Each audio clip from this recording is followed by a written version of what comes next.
ચાલો જો અહીંયા સિક્કાને કેટલી વાર ઉચ્ચારવાનું છે? 2 વખત. બધા પરિણામ તમે લખ્યા છે ને એ ક્યાં ક્યાં પરિણામ મળે? તો પહેલું પરિણામ કયું મળે? છાપ છાપ એ છે. બીજું પરિણામ બંનેમાં કાટ. ત્રીજું પરિણામ એ ટી અને ચોથું પરિણામ ટી એચ. હવે આના ઉપરથી આ એક દાખલામાંથી કેટલા પ્રશ્નો બને સંભાવનાના એનો એક ઉદાહરણ જોઈએ. આની અંદરથી બનતો એક એક્ઝામ્પલ છે.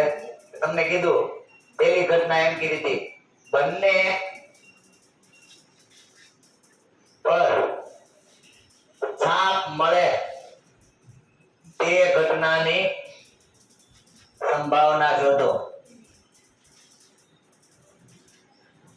તો શું આવે? આનો સોલ્યુશન માં શું લખવાનું તમારે? પહેલા આ ઘટનાનું નામ આપી દેવાનું. એ કે સિક્કાને 2 વખત ઉછાળતા બંને પર છાપ મળે તે ઘટનાને કહો એ કહો. હવે તમારા પરિણામ તમારી સામે છે, એમાંથી તમારે જોવાનું બંને પર છાપ મળે તે ઘટનાની એ કીધું એટલે એના સાનુકૂળ પરિણામ કેટલા થાય? ઘટના એના સાનુકૂળ પરિણામ કેટલા થાય? કેટલા છે? 1. અને કુલ પરિણામ તો આપણે અહીંયા આવી ગયા છે ઉપર. કેટલા છે કુલ? 4 હે ને? અહીંયા કુલ પરિણામ મળી ગયા છે. આ અથવા એ લખવું હોય તો લખી નાખવાનું કુલ પરિણામ બરાબર શરૂઆતમાં જ આપણે લખવું પડે 4 અને પછી પાછું ઘટના એની સંભાવના P of A બરાબર એ ઘટના એના સાનુકૂળ પરિણામ છેદમાં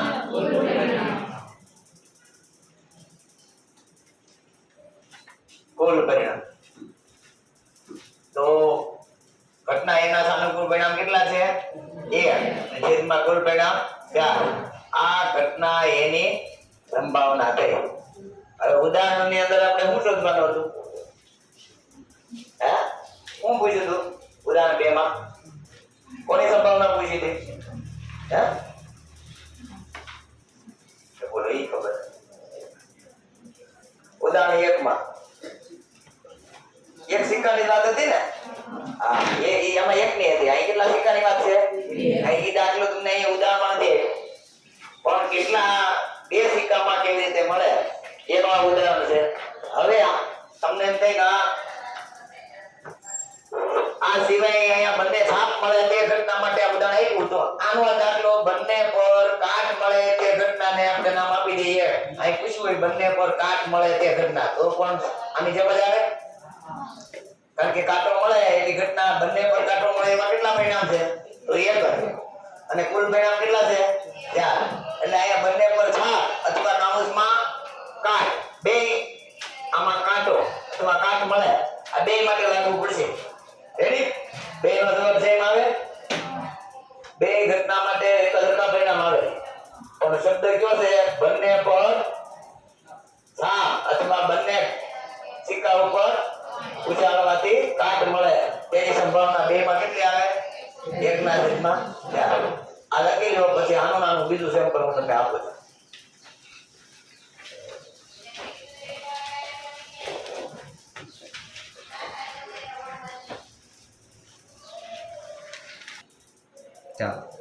આનો નાનો બીજો પ્રકાર. આ દાખલાનો બીજો પ્રકાર આપણે જે ઘટના હમણાં તમે લખીને એનાથી જુદું પડશે. બીજો પ્રકાર આનો નાનો સિક્કાનો કે આ બે બંને પર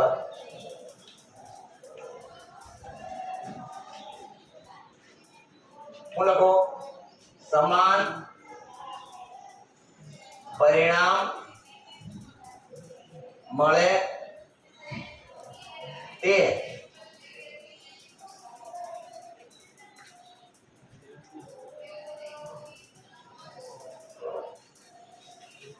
સમાન પરિણામ મળે તે ઘટનાની સંભાવના શોધો. તો પાછું સેમ ટુ સેમ અહીં આવશે. અહીંયા હું લખવાનું બંને સિક્કા પર સમાન પરિણામ મળે તે ઘટનાને હું કહું? A કહો. B આપવું હોય તો B. આપણે બદલાય હોય તો શું લખી શકાય? B કહો. બરાબર છે ને? બીજી ઘટના છે, એક જ દાખલો હોય તો. પછી ઘટના B ના કુલ પરિણામ તો અગાઉ આપી દીધા છે. કેટલા છે? 4. કુલ પરિણામ કેટલા છે? એ તો આપણો મુખ્ય છે. આ તો પહેલા સૌથી પહેલા આ તો તમારે મેળવી જ લેવાનો દાખલો. અને અહીંયા B ના સાનુકૂળ પરિણામ હવે કેટલા થશે કયો છે? બંને પર સમાન પરિણામ દેખાતા હોય એવી કેટલી ઘટનાઓ બની 4 માંથી છે કે કેટલી છે? કેટલી છે? ઓલામાં 1 હતી, આ કેટલી આવશે? આ બંને પર સમાન શબ્દ કીધો છે, નથી છાપ કીધો, નથી કાંટો. આગલા દાખલામાં ખાલી બંને પર છાપ અથવા બંને પર કાંટો. હવે અહીંયા બંને પર સમાન પરિણામ મળે તે ઘટનામાં સાનુકૂળ પરિણામ કેટલા આવશે? 2. તો તમે જોઈ શકો અહીંયા કેટલા આવશે? ઘટના B ના સાનુકૂળ પરિણામ 2. બાકી અહીંયા ખાલી તમારે ચેન્જ કરવાનું, આપણે નામ ફેરવું છે એટલે ઘટના B. તો અહીંયા ઘટના B ના સાનુકૂળ પરિણામ. રેડી? આ તો બોર્ડ આપણો હાલો. અહીંયા કેટલા આવી જાય? B ના સાનુકૂળ પરિણામ 2. હવે આ ભાગાકાર તમને કરતા આવડે તો કરવાનો, અને ન આવડે તેમને મૂકી દેવાનો. આનો ભાગાકાર ઘણા કરતા આવડતો હોય છે. છે ઉડે ને? કેટલા થાય?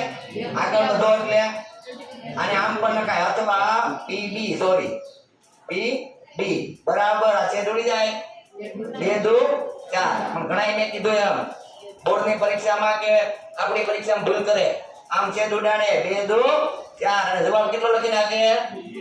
2. 2 આવે? કેટલા આવે? કારણ કે 2 આવે તો તમને પહેલા શરૂઆતમાં કીધું છે સંભાવના કોઈ દિવસ 1 કરતા મોટી હોય નહીં. સંભાવનાનું મૂલ્ય 0 કે 0 થી મોટું અને 1 અથવા 1 થી નાનું. આ શબ્દ યાદ છે ને બધાને? બોલો જય. સંભાવનાનું મૂલ્ય 0 કે 0 થી મોટું, 1 અથવા 1 થી નાનું હોય છે. આ બધાને ખબર હોવી જોઈએ. યાદ છે ને? બસ તો આ બીજો દાખલો લખી દો. કેવી રીતે આવે હજી આનો. હવે પછી તમે જેને દાખલો ગણાય જાય વિચારજો કે હવે પાછો આનો નાનો ત્રીજો પ્રકાર કયો બને.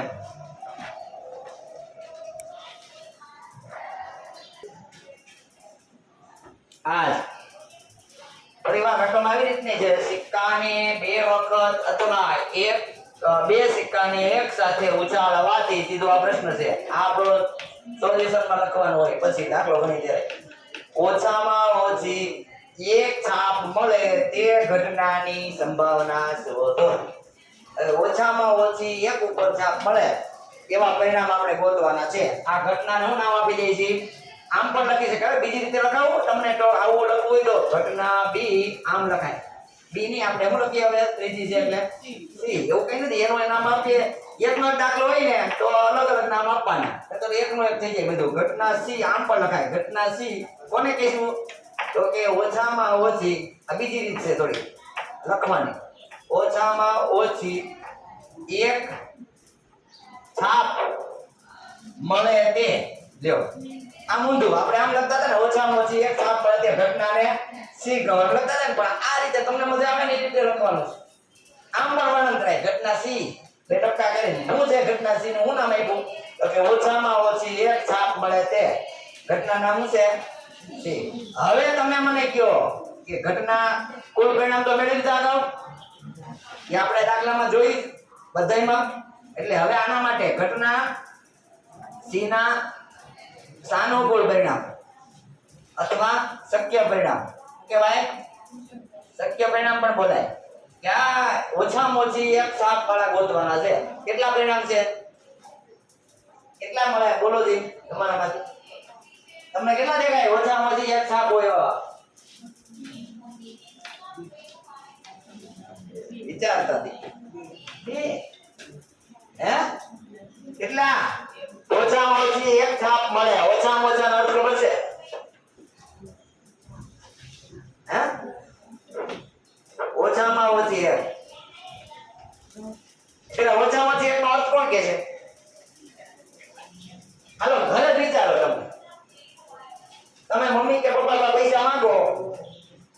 પછી તમે 50 પૈસા આપે ઈ પહેલા તમે એને કહી દેજો.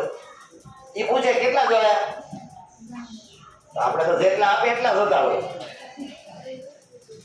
પણ ઓછામાં ઓછાની લિમિટ આપી હોય. હે? 1 રૂપિયો ઓછામાં ઓછો 1, એનો અર્થ શું થાય? ઓછામાં ઓછો 1 એટલે 1 પણ ચાલે, હાલે ને? અને 1 થી વધારે પણ ચાલે, 1 થી ઓછો નહીં ખબર. એમ 1 છાપ પણ ચાલે અને 1 થી વધુ વખત છાપ પણ ચાલે. આ અર્થ સમજવાનો છે. જો ઈ અર્થ સમજાય છે આવું લાયક કરશે ને સંભાવનામાં, આ ઓછામાં ઓછો શબ્દ વારંવાર આવશે. તો કેટલા પરિણામ થયા? હે? જો આ 1 આ ચાલે, આમાં ઓછામાં ઓછી 1 વખત છાપ છે કે નહીં? હા. આમાં નહીં, આમાં હા, આમાં હા. તો કેટલા પરિણામ મળ્યા? 3. આ 3 થાય ઓછામાં ઓછી 1. આમાં હજોડા નથી એનો આવે. મમ્મી એમ કહી કે 1 રૂપિયા નથી દેવો. પેલા કે કેટલા જોઈએ છે અને પછી આપણે એમ કીધું ઓછામાં જોઈએ. હાવ ન દેવાની વાત કરવામાં આવે એમાં. તો આ સમજાવો તમને ઓછામાં ઓછી 1 કાપ એટલે ઓછામાં ઓછી 1 નો અર્થ 1 અથવા 1 થી વધુ. એવું જ આવશે હમણાં વધુમાં વધુ. ઈ દાખલો આવશે પછી તમારે બનાવવાનો. તો આ કેટલા પરિણામ મળ્યા?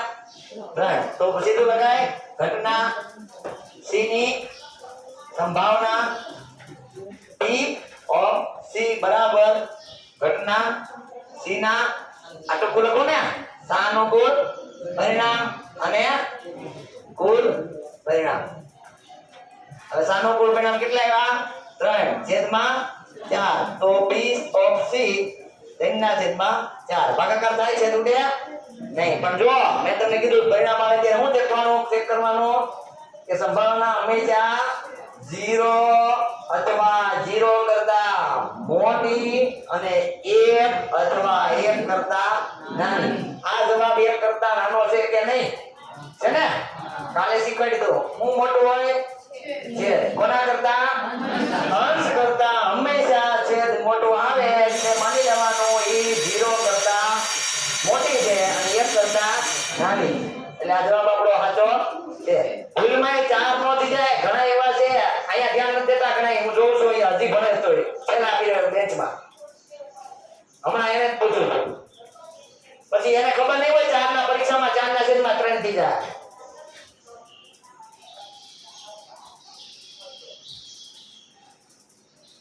આ માત્રીસ લાવવાના છે, ઊંધા આવશે 0 3 થઈ જાય. આને હોત ન્યાય. એટલે આ બરાબર ધ્યાન રાખો અને આમાં ધ્યાન દો. ત્યાં હું તમે રમતા દીધી છેલ્લે લખી દો. આમાં ઈ ધ્યાન રાખવું ને.